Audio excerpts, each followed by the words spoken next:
வழக்கமா அமலாக்கத்துறை கிட்ட அரசியல்வாதிகள் மல்லு கட்டுறதை தான் பார்த்திருப்போம். ஆனா இப்ப அமலாக்கத்துறையே காவல்துறை கிட்ட மல்லு கட்டிட்டு இருக்கு.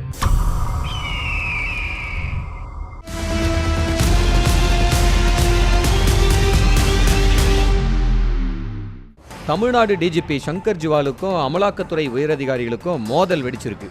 டிசம்பர் 1ஆம் தேதி மதுரை அமலாக்கத்துறை அதிகாரி அங்கித் திவாரி பழனியை சேர்ந்த டாக்டர் கிட்ட 20 லட்சம் ரூபாய் லஞ்சம் வாங்கும் போது பிடிபட்டாரு.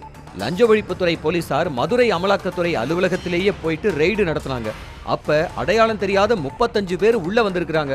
தமிழ்நாட்டோட சென்சிட்டிவ் வழக்குகளை விசாரிக்கிற அமலாக்கத்துறை அலுவலகத்துல எந்தெந்த ஃபைல காப்பி எடுத்தாங்கன்னு தெரியலன்னோ, உரிய அனுமதியின்றி அத்துமீறி நுழைந்த அவங்க மேல நடவடிக்கை எடுக்கணும் அப்படிங்கிற புகார அமலாக்கத்துறை தமிழ்நாடு டிஜிபி சங்கர் ஜிவாலுக்கு அனுப்புனதா செய்தி வெளியாச்சு.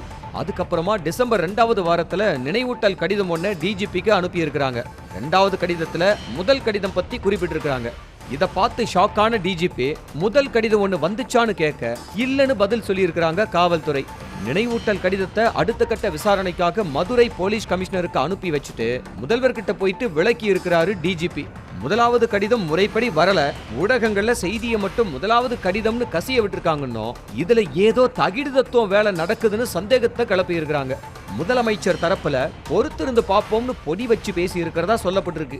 இடைப்பட்ட நேரத்துல அங்கித் திவாரிய அமலாக்கத்துறை டெல்லி ஸ்பெஷல் பிரிவு விசாரிக்க போறதாவும், லஞ்ச ஒழிப்புத்துறை வேணாம்னு காய் நகர்த்துறதுக்கு தமிழ்நாடு போலீஸ் கடும் எதிர்ப்பை கிளப்பி இருக்காங்களாம். செய்திகளை உடனுக்குடனும் துல்லியமாகவும் தெரிந்து கொள்ள சப்ஸ்கிரைப் பண்ணுங்க.